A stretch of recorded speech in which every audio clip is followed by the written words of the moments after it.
Bapak, Ibu, Saudara, dan anak-anak yang dikasihi Tuhan, selamat pagi. Salam sehat dan sejahtera. Kita berjumpa lagi dalam program Satu Hati, Sapaan Tuhan tiap pagi, Rabu 4 Mei 2022. Kita awali perjumpaan kita dengan mengucap syukur kepada Tuhan di dalam doa. Mari kita berdoa. Selamat pagi Tuhan, syukur kami naikkan kehadirat-Mu atas berkat anugerah dan pemeliharaan Tuhan di sepanjang hidup kami. Hingga saat ini kami boleh menerima hari baru dari Tuhan. Saat ini kami akan merenungkan sebagian kecil dari firman-Mu untuk bekal kami melakukan kegiatan pada hari ini. Bukalah hati dan pikiran kami. Dalam Yesus kami mengucap syukur dan berdoa. Amin. Bapak, Ibu, Saudara-saudara, dan anak-anak yang dikasihi Tuhan, Satu Hati pagi ini mengambil tema Tua tetapi bijaksana. Bahan bacaan akan diambil dari Injil Matius 25 ayat 8 dan 9 yang akan dibacakan oleh Adik Lensi, Jemaat Praremaja GKJ Jorong Catur. Silakan Adik Lensi.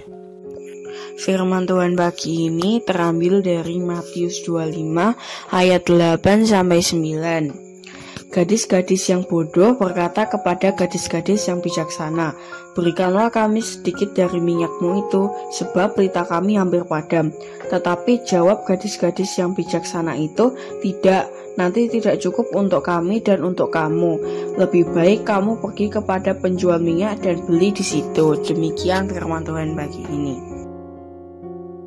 Terima kasih Adik Lensi.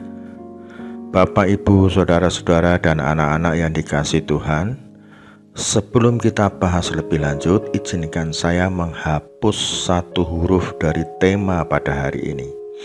Meskipun hanya satu huruf yang saya hilangkan, tetapi artinya menjadi sangat berbeda.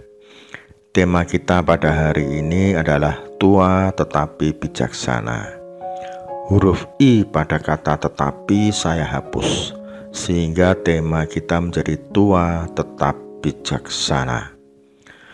Memang seharusnya demikian. Pengikut Kristus baik itu muda, dewasa, menjelang tua, dan yang sudah tua harus tetap bijaksana.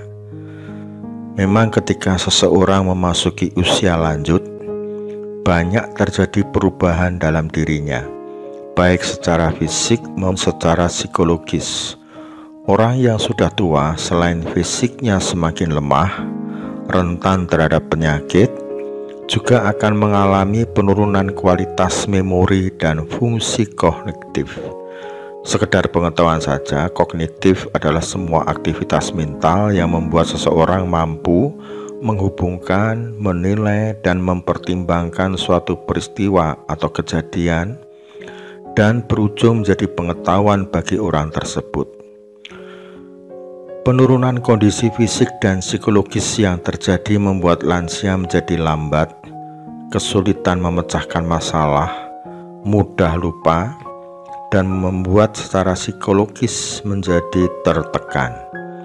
Hal ini yang kemudian memicu orang tua sering berpikir bahwa ia tidak becus dan menjadi marah pada diri sendiri atau pada orang lain dan lingkungannya. Kondisi tersebut yang kemudian membuat lansia seolah kembali menjadi anak-anak dan bertingkah laku sesukanya, menjadi tidak bijaksana.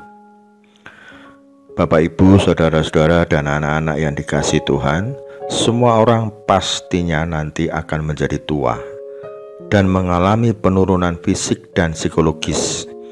Maka perumpamaan 10 gadis yang bijaksana tersebut menjadi tepat untuk kita pahami sebagai langkah bijaksana untuk berjaga-jaga, terutama dari sisi rohani.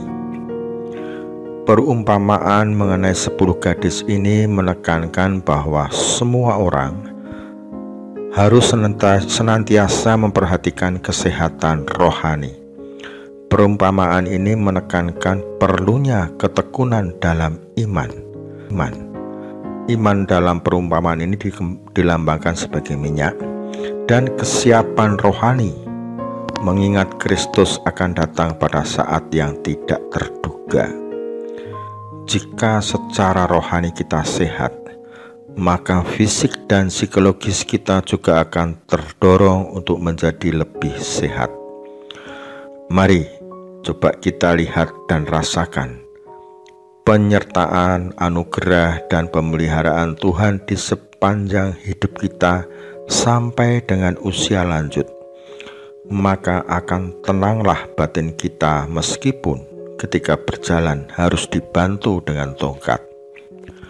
Pemeliharaan dan penjagaan Tuhan yang kita rasakan menumbuhkan rasa bahagia dan ikhlas, meskipun sering lupa mematikan kompor air sudah mendidih sampai habis.